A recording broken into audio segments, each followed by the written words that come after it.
అమ్మా. Hi friends, good afternoon. Welcome back to my channel. ఎలా ఉన్నారు ఫ్రెండ్స్ మీరందరూ? నేనైతే చాలా బాగున్నాను. ఈరోజు ఈ వీడియోలో నా ట్యూస్డే రొటీన్ని అలాగే యశు 12th బర్త్డే సింపుల్ సెలబ్రేషన్స్ని నేను మీతో షేర్ చేస్తున్నాను. ఫస్ట్ టైం మన ఛానల్ని చూస్తున్న వాళ్ళైతే తప్పకుండా సబ్స్క్రైబ్ చేసుకోండి. అలాగే ఈ వీడియోని లైక్ చేయడం మాత్రం మర్చిపోకండి. ఈరోజు యశు ఫేవరెట్ రెసిపీసే చేస్తున్నానండి. యశుకు కోకోనట్ రైస్ అంటే చాలా ఇష్టం కాబట్టి యశు కోసం ఈరోజు నేను కోకోనట్ రైస్ చేస్తున్నాను. దీనికోసం ఫస్ట్ నేను స్టవ్ పై ప్యాన్ పెట్టుకున్నాను. అందులో నేను గీ వేసుకున్నాను.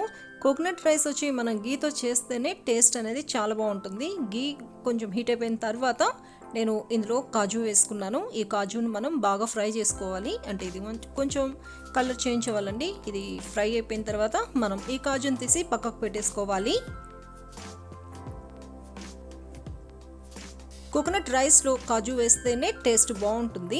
కాజు అయితే ఫ్రై అయిపోయిందండి. నేను ఈ కాజుని తీసి పక్కకు పెట్టేస్తున్నాను. ఇప్పుడు సేమ్ ప్యాన్లో బిర్యానీ ఆకు వేసుకున్నాను. అలాగే దాల్చిన చెక్క, లవంగాలు, ఇలాచీ వేసుకున్నాను. కొంచెం జీలకర్ర వేసుకున్నాను. దీన్ని మొత్తం కూడా మనం బాగా ఫ్రై చేసుకోవాలి. చూడండి, ఇది మొత్తం కూడా బాగా ఫ్రై అయిపోయింది. ఇప్పుడు ఇందులో నేను కట్ చేసుకున్న ఆనియన్ వేసుకుంటున్నాను. నేను ఒక మీడియం సైజ్ ఆనియన్ని కట్ చేసుకొని వేసుకున్నాను. ఈ ఆనియన్ వచ్చి కలర్ చేంజ్ అవ్వాలండి, అంతవరకు మనం బాగా ఫ్రై చేసుకోవాలి. చూడండి, ఆనియన్ బాగా మగ్గిపోయింది కదా. ఇప్పుడు ఇందులో నేను ఒక 5 గ్రీన్ చిల్లీస్ని స్లిట్ చేసుకొని వేసుకున్నాను. ఇందులో మనం చిల్లీ పౌడర్ వేయమండి, కాబట్టి మనకి స్పైసీనెస్ అనేది మొత్తం కూడా గ్రీన్ చిల్లీస్ వల్లే వస్తుంది. అంటే మీరు తినే కారాన్ని బట్టి మీరు గ్రీన్ చిల్లీస్ వేసుకోవచ్చు. ఇప్పుడు ఇందులో నేను జింజర్ గార్లిక్ పేస్ట్ కూడా వేసుకున్నాను. ఈ జింజర్ గార్లిక్ పేస్ట్లోని రా స్మెల్ అనేది పోవాలండి, అంతవరకు మనం దీన్ని బాగా ఫ్రై చేసుకోవాలి. ఆనియన్ వచ్చి మనకి గోల్డెన్ బ్రౌన్ కలర్ వస్తేనే టేస్ట్ బాగుంటుంది. చూసారు కదా, మొత్తం కూడా బాగా ఫ్రై అయిపోయాయి. ఇప్పుడు ఇందులో నేను ఈ కోకోనట్ రైస్కి సరిపడినంత సాల్ట్ వేసుకున్నాను. దీన్ని మొత్తం కూడా బాగా మిక్స్ చేసుకోవాలి. ఇప్పుడు ఇందులో మనం కోకోనట్ మిల్క్ వేసుకోవాలి. ఈ కోకోనట్ మిల్క్ వచ్చి నేను పచ్చి కొబ్బరి ముక్కల్ని మిక్సీ జార్లో వేసుకొని ఫస్ట్ బ్లెండ్ చేసేసుకున్నాను. ఆ తర్వాత అందులో వాటర్ వేసుకొని మళ్ళీ ఇంకొకసారి బ్లెండ్ చేసి మొత్తం కూడా వడగట్టేసుకున్నానండి. ఇలా వడగడితే మనకు కోకోనట్ మిల్క్ అయితే రెడీ అయిపోతుంది. నేను 2 కప్స్ రైస్ తీసుకుంటున్నాను కాబట్టి 4 కప్స్ కోకోనట్ మిల్క్ వేసుకుంటున్నాను. ఇది నేను ప్యాన్లో చేస్తున్నాను కాబట్టి 2 కప్స్కి 2 కప్స్ కోకోనట్ మిల్క్ వేసుకుంటున్నాను. అదే మనం దీన్ని కుక్కర్లో కూడా చేసుకోవచ్చు. కుక్కర్లో అయితే 1 కప్ రైస్కి 1.5 కప్ కోకోనట్ మిల్క్ వేసుకోవాలి. ఫస్ట్ మనం ఈ కోకోనట్ మిల్క్ని మొత్తం కూడా బాగా బాయిల్ చేసుకోవాలి. చూసారు కదా, ఈ రకంగా మనకి కోకోనట్ మిల్క్ మొత్తం కూడా బాగా బాయిల్ అవుతుంది. ఇలా బాయిల్ అయిపోయిన తర్వాత మనం హాఫ్ అన్ అవర్ ముందు నానబెట్టుకున్న రైస్ ఇందులో వేసుకోవాలి. నేను బాస్మతి రైస్ని యూజ్ చేస్తున్నాను. కోకోనట్ రైస్ వచ్చి బాస్మతి రైస్తో చేస్తే టేస్ట్ బాగుంటుంది. నార్మల్ రైస్తో కూడా చేసుకోవచ్చండి. ఇప్పుడు నేను సిమ్లో దీన్ని మొత్తం కూడా కుక్ చేస్తాను. అంటే ఒక 10 మినిట్స్ అయినా పడుతుంది. మీరు కుక్కర్లో చేసుకునే పని అయితే సిమ్లో పెట్టి ఒక విజిల్ వచ్చేంత వరకు ఉంచి మీరు స్టవ్ ఆఫ్ చేసుకోవచ్చు బాస్మతి రైస్ అయితే. అదే నార్మల్ రైస్ అయితే మీరు 3 విజిల్స్ వచ్చేంత వరకు హై ఫ్లేమ్లో మీరు కుక్ చేసుకోవచ్చు. ఇప్పుడు ఇందులో నేను కొంచెం పచ్చి కొబ్బరి తురుము వేసుకున్నాను. పచ్చి కొబ్బరి తురుము వేసుకుంటే టేస్ట్ అనేది చాలా బాగుంటుంది. చూసారు కదా, మనకి కోకోనట్ రైస్ అయితే రెడీ అయిపోయింది. నేను పచ్చి కొబ్బరి తురుము వేసుకున్న తర్వాత మొత్తం ఈ రకంగా మిక్స్ చేసేసుకున్నాను. ఇలా మిక్స్ చేసుకున్న తర్వాత ఒక 2 మినిట్స్ మనం దీనిపైన మూత పెట్టేసి సిమ్లో మనం బాగా మగ్గనివ్వాలి. అలాగే దీనిపైన నేను ముందుగా గీలో ఫ్రై చేసి పెట్టుకున్న ఈ కాజు వేసుకున్నాను. దీనిపైన ఇప్పుడు మూత పెట్టేసి 2 మినిట్స్ బాగా మగ్గనిస్తాను. 2 మినిట్స్ అయిపోయిందండి, నేను మూత తీసేసాను. చాలా మంచి ఫ్లేవర్ అయితే వస్తుంది. చాలా మైల్డ్గా ఉంటుందండి. టేస్ట్ కూడా అంటే అంత ఘాటుగా కూడా ఉండదు. చాలా బాగుంటుంది. పిల్లలు కూడా ఇష్టంగా తింటారు. కోకోనట్ రైస్ అయితే రెడీ అయిపోయిందండి. నేను స్టవ్ అయితే ఆఫ్ చేసేసాను. ఎంతో టేస్టీగా ఉండే కోకోనట్ రైస్ రెడీ అయిపోయిందండి. కొన్ని ప్లేసెస్లో దీన్ని కోకోనట్ పులావ్ అని కూడా అంటారు. చాలా ఈజీగా ప్రిపేర్ చేసుకోవచ్చు. టేస్ట్ అయితే చాలా బాగుంటుంది. ఈ కోకోనట్ రైస్కి మంచి కాంబినేషన్ అంటే పన్నీర్తో చేసిన రెసిపీస్ చాలా బాగుంటాయి. ఈరోజు నేను ఈ కోకోనట్ రైస్కి కాంబినేషన్గా పన్నీర్తో ఒక రెసిపీ చేస్తున్నాను. అది కూడా మీతో షేర్ చేస్తాను. ఇప్పుడు టైం వచ్చి మార్నింగ్ 11 o'clock అయిందండి. పిల్లలు ఆన్లైన్ క్లాస్లో ఉన్నారు. నేను మార్నింగ్ పాయసం అయితే చేశాను, కాకపోతే షూట్ చేయలేదండి. నేను ఇంతకుముందు కూడా చాలాసార్లు షేర్ చేశాను పాయసం రెసిపీని, కాబట్టి మళ్ళీ ఏం చూపిస్తామని చెప్పేసి నేను షూట్ చేయలేదు. ఇప్పుడైతే పిల్లలు క్లాస్ అటెండ్ అవుతున్నారు. ఇంతకుముందు యశు శ్రేయు ఇద్దరు కూడా లాస్ట్ ఇయర్ ఒకే ప్లేస్లో కూర్చొని క్లాసెస్ అయితే అటెండ్ అయ్యేవాళ్ళు. చాలా కన్ఫ్యూజ్ అయిపోయేవాళ్ళు ఇద్దరు హాల్లో కూర్చొని. అందుకని చెప్పి ఇప్పుడు శ్రేయుని హాల్లో కూర్చోబెట్టేస్తున్నాము, యశుని వచ్చి బెడ్రూమ్లో క్లాస్ అటెండ్ అవుతున్నారు. ఇలా అయితేనే బాగుందండి, ఇద్దరు ఎవరి క్లాస్ వాళ్ళు హ్యాపీగా అటెండ్ అవుతున్నారు. ఇప్పుడు శ్రేయుకి వచ్చి ఆర్ట్ అండ్ క్రాఫ్ట్ ఏదో క్లాస్ జరుగుతుంది, కాబట్టి ఏదో డ్రాయింగ్ ఏదో వేస్తున్నాడు, కలరింగ్ చేస్తూ ఉన్నాడు. కానీ హాల్లో కూర్చోవడం వల్ల నాకు ఈజీగా ఉంది. నేను పని చేసుకుంటూ కూడా మధ్య మధ్యలో వచ్చి శ్రేయుని చూడడానికి కూడా నాకు ఈజీగా ఉంటుంది. యశుకి అయితే అవసరం లేదనుకోండి, పెద్దోడైపోయాడు కదా, కాబట్టి వాడికి ఏమి డౌట్లు అంటే అంత ఎక్కువేం రాదు. వచ్చినా కూడా మొత్తం కూడా వాళ్ళ మ్యామ్ని అడిగి క్లారిఫై చేసేసుకుంటాడు. శ్రేయుకే కొంచెం అండి, అంటే కొత్త స్కూల్ కదా, కాబట్టి అంత తొందరగా ఇది అవ్వలేకపోతున్నాడు. కాబట్టి నేనైతే హెల్ప్ చేస్తున్నాను. ఈరోజు ఆఫ్టర్నూన్ లంచ్లో నేను కోకోనట్ రైస్ చేశానండి. ఈ కోకోనట్ రైస్కి కాంబినేషన్గా పన్నీర్ బటర్ మసాలా చేస్తున్నాను. పన్నీర్ బటర్ మసాలా వచ్చి రెస్టారెంట్ స్టైల్లో నేను ఈరోజు ప్రిపేర్ చేస్తున్నాను. చాలా సింపుల్గా ప్రిపేర్ చేసుకోవచ్చండి. మీరు స్టెప్ బై స్టెప్ సేమ్ ఇలానే మీరు ట్రై చేయండి, చాలా టేస్టీగా వస్తుంది. ఫస్ట్ నేను స్టవ్ పై ప్యాన్ పెట్టుకున్నాను, ఇందులో కొంచెం ఆయిల్ వేసుకున్నాను, అలాగే కొంచెం బటర్ వేసుకున్నాను. ఫస్ట్ మనం దీన్ని మొత్తం కూడా, అంటే ఈ బటర్ కొంచెం బాగా మెల్ట్ అయిపోవాలి. ఇది కొంచెం మెల్ట్ అయిపోయిన తర్వాత మనం ఇందులో కట్ చేసుకున్న ఆనియన్స్ వేసుకోవాలి. చాలామంది పన్నీర్ బటర్ మసాలా అంటే ఏదో పెద్ద ప్రాసెస్ అనుకుంటారు, కానీ మీరు స్టెప్ బై స్టెప్ చేశారంటే చాలా ఈజీగా ప్రిపేర్ చేసుకోవచ్చు. ఇప్పుడు ఇందులో నేను ఒక మీడియం సైజ్ ఆనియన్ని కట్ చేసుకొని వేసుకున్నాను. ఈ ఆనియన్ని మనం కొంచెం ఫ్రై చేసుకోవాలి. ఆనియన్ కొంచెం మగ్గిపోయిందండి, అంటే ఇది కొంచెం ట్రాన్స్పరెంట్గా అయింది. ఇప్పుడు ఇందులో నేను కట్ చేసుకున్న అల్లం వేసుకున్నాను, అలాగే వెల్లుల్లి రెబ్బలు వేసుకున్నాను. ఒకసారి మొత్తం కూడా మనం దీన్ని బాగా మిక్స్ చేసుకోవాలి.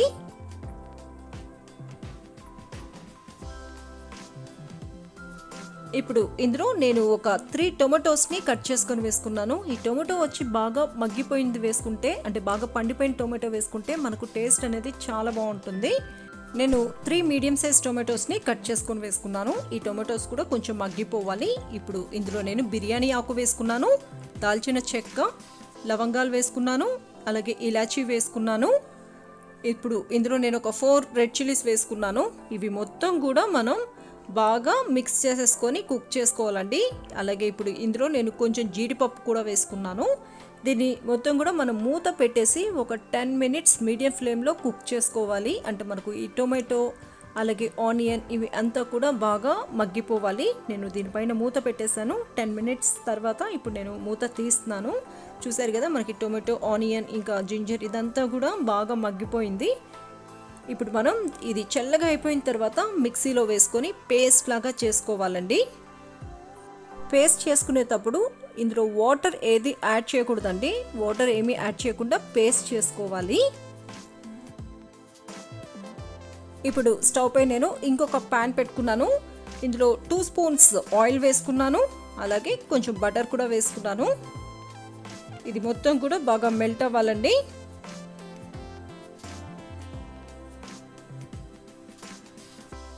ఇప్పుడు ఇందులో నేను బిర్యానీ ఆకు వేసుకున్నాను. ఫస్ట్ మనం ఈ బిర్యానీ ఆకును బాగా ఫ్రై చేసుకోవాలి.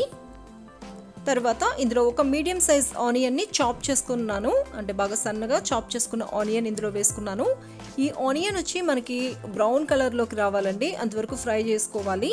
చూసారు కదా, ఆనియన్ కలర్ అనేది చేంజ్ అయిపోయింది. ఇప్పుడు ఇందులో నేను కొంచెం టర్మరిక్ పౌడర్ వేసుకున్నాను, అలాగే చిల్లీ పౌడర్ వేసుకున్నాను, ధనియా పౌడర్ వేసుకున్నాను, కొంచెం గరం మసాలా పౌడర్ వేసుకున్నాను, అలాగే రుచికి సరిపడినంత సాల్ట్ కూడా వేసుకున్నాను. ఇప్పుడు మనం దీన్ని మొత్తం కూడా బాగా మిక్స్ చేసుకోవాలి. చూడండి, ఈ రకంగా మనం మొత్తం కూడా బాగా మిక్స్ చేసుకొని ఒక 20 to 30 సెకండ్స్ ఫ్రై చేసుకోవాలి. తర్వాత ముందుగా మనం పేస్ట్ చేసి పెట్టుకున్న ఆనియన్ టొమాటో పేస్ట్ ఉంది కదండి, అది ఇందులో వేసుకోవాలి. ఫస్ట్ మనం దీన్ని మొత్తం బాగా మిక్స్ చేసేసుకొని సిమ్లో ఒక 2 మినిట్స్ మనం కుక్ చేసుకోవాలి. అంటే ఆయిల్ అనేది మనకి కొంచెం పైకి వచ్చేస్తుంది, అంతవరకు మనం సిమ్లో పెట్టుకొని ఫ్రై చేసేసుకోవాలి, అంటే కుక్ చేసేసుకోవాలి. చూసారు కదా, మనకి ఇది బాగా కుక్ అయిపోయింది. ఇప్పుడు ఇందులో నేను 1 కప్ వాటర్ వేసుకుంటున్నాను. అంటే ఆల్రెడీ మిక్సీ జార్లో కొంచెం పేస్ట్ అలానే ఉంది, అందులోనే నేను వాటర్ వేసేసుకొని అది ఇందులో వేసుకున్నాను. మొత్తం మనం ఈ రకంగా మిక్స్ చేసేసుకోవాలి.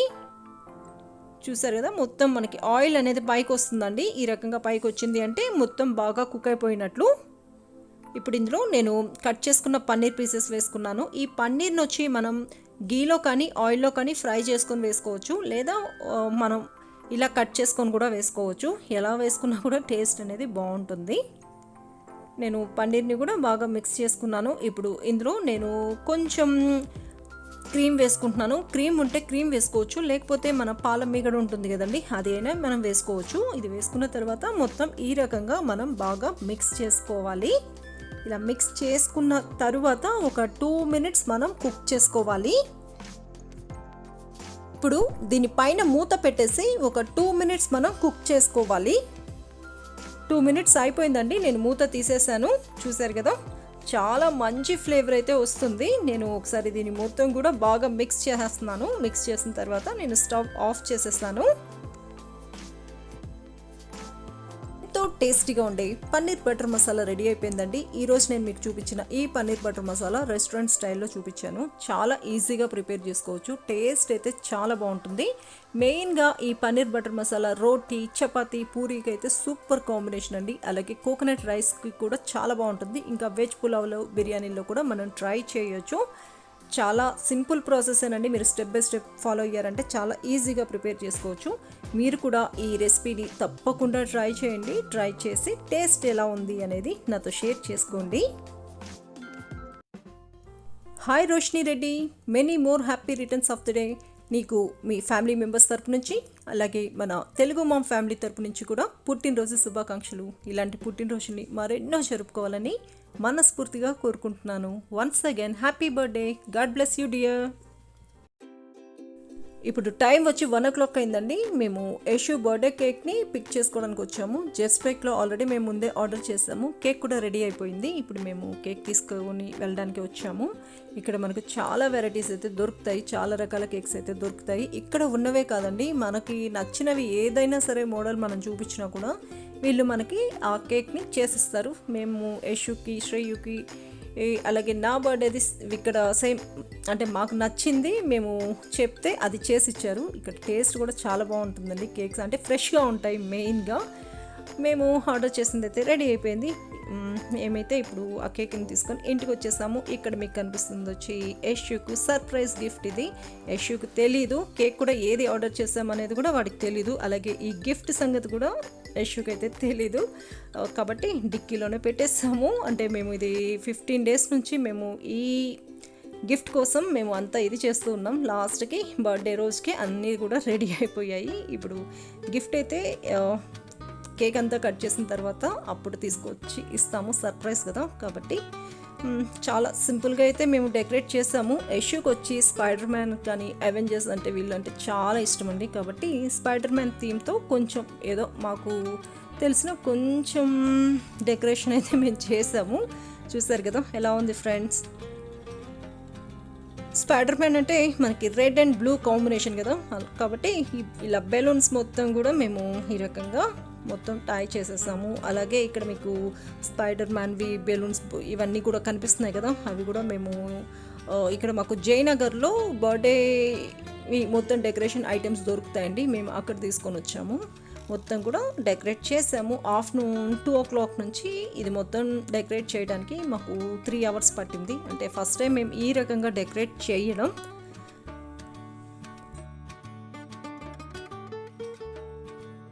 యశుకు ఏ కేక్ తీసుకున్నామో కూడా తెలియదండి. కాబట్టి యశు చాలా ఇదిగా ఉన్నాడు.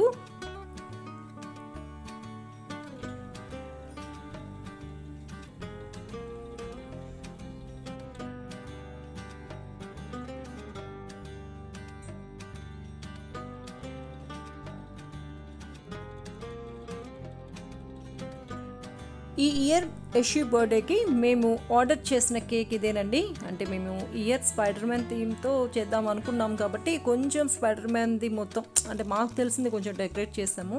అలాగే కేక్ కూడా కొంచెం స్పైడర్ మ్యాన్ది ఇది ఉంటే బాగుంటుంది కదా అని చెప్పి ఈ రకంగా ఇందులో అవెంజర్స్ అందరూ అన్నీ ఉన్నాయనుకోండి. యశుకి ఇవన్నీ కూడా ఇష్టం కాబట్టి యశు అయితే ఇంకా చూడలేదు. ఇంకా శ్రేయు అయితే ఇంకా వాడి వాడు ఐస్ మొత్తం కూడా క్లోజ్ చేసి పెట్టేశాడు కదా, మొత్తం ఓపెన్ చేసిన తర్వాత వాడికి చూపిద్దాము అని. ఎలా ఉంది ఫ్రెండ్స్ కేక్ అయితే? ఇది మా హస్బెండ్ సెలెక్ట్ చేశారు ఈ కేక్ని అయితే.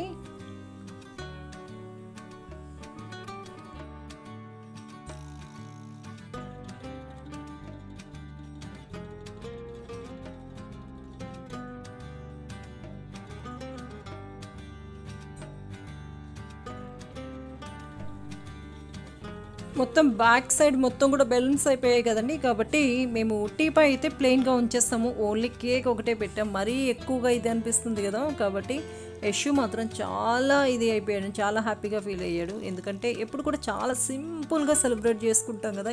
ఈ ఇయర్ వచ్చి కొంచెం వాడికి 12th బర్త్డే కదా, కొంచెం స్పెషల్గా ఉండాలి అని చెప్పి ఈ రకంగా కొంచెం డెకరేట్ అయితే చేసాము.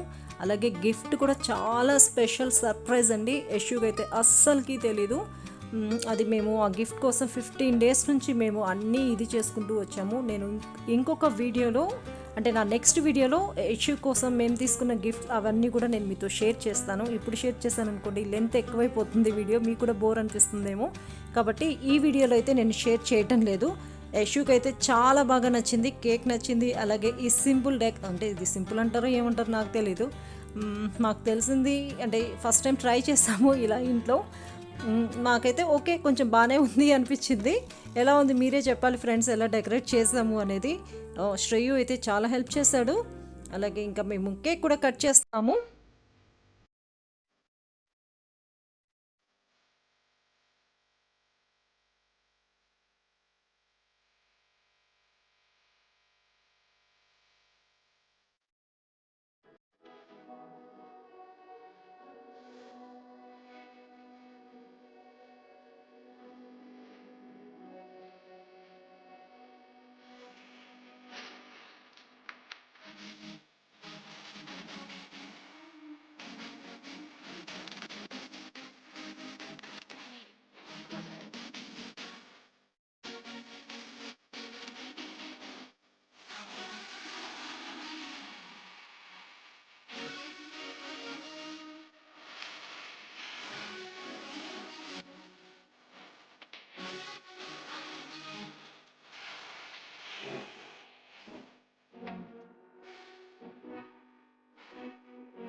ఎవ్రీ ఇయర్ యశు బర్త్డేని మేము షిరిడీలోనే సెలబ్రేట్ చేసుకునే వాళ్ళం అండి. అంటే July 6th యశు బర్త్డే. మేము ఎవ్రీ ఇయర్ July 4th షిరిడీకి బయలుదేరే వాళ్ళం. మళ్ళీ మేము July 7th అక్కడ నుంచి రిటర్న్ అయ్యే వాళ్ళం. మాకు ఎవ్రీ ఇయర్ సేమ్ ఇలానే, అంటే ముందే మేము టికెట్స్ అన్ని బుక్ చేసుకొని, అంటే ఎవ్రీ ఇయర్ వెళ్ళేదే కదా, కాబట్టి లాస్ట్ ఇయర్ అలాగే ఈ ఇయర్ అయితే వెళ్ళలేకపోయామండి. ఈ లాక్డౌన్ వల్ల మేము చాలా మిస్ అయ్యాము. యశు కూడా చాలా ఫీల్ అవుతున్నాడు. ఎందుకు అంటే ఫస్ట్ బర్త్డే నుంచి షిరిడీలోనే సెలబ్రేట్ చేసుకుంటున్నాడు కదా, కాబట్టి అందుకనే ఈ ఇయర్ వాడికి కొంచెం, అంటే లాస్ట్ ఇయర్ కూడా వెళ్ళలేకపోయాం, ఈ ఇయర్ ఎలాగైనా వెళ్తామనే వాడికి చెప్పాము, కానీ కోవిడ్ వల్ల మేము వెళ్ళలేకపోయాము. అందుకని యశుని కొంచెం హ్యాపీగా ఉంచడానికి ఈ రకంగా డెకరేట్ చేసి బర్త్డేని అయితే సెలబ్రేట్ చేసాము. లాస్ట్కి యశు అయితే హ్యాపీ. ఇక మేము డిన్నర్ అయితే ఇంట్లో ఏం ప్రిపేర్ చేయలేదండి, కాబట్టి డోమినోస్ నుంచి పిజ్జాస్ ఇవి ఆర్డర్ చేసాము. యశుకి శ్రేయుకు ఇష్టం కాబట్టి ఇక్కడ మేము ఈ పిజ్జాస్ అవి తినేసిన తర్వాత నేను వీడియో అయితే ఎడిట్ చేయాలి రేపు మళ్ళీ వీడియోని పోస్ట్ చేయడానికి. ఇది ఫ్రెండ్స్ ఈరోజు నా సింపుల్ ట్యూస్డే రొటీన్ బ్లాగ్. ఇక్కడితో ఈరోజు నా బ్లాగ్ని ఎండ్ చేస్తున్నాను. ఈ వీడియో మీకు నచ్చిందనే అనుకుంటున్నాను. ఈ వీడియో కనుక మీకు నచ్చితే నా వీడియోని లైక్ చేయండి, షేర్ చేయండి, కామెంట్ చేయండి. అలాగే నా ఛానల్ని ఇంతవరకు సబ్స్క్రైబ్ చేసుకోకపోతే తప్పకుండా సబ్స్క్రైబ్ చేసుకోండి. Thanks for watching.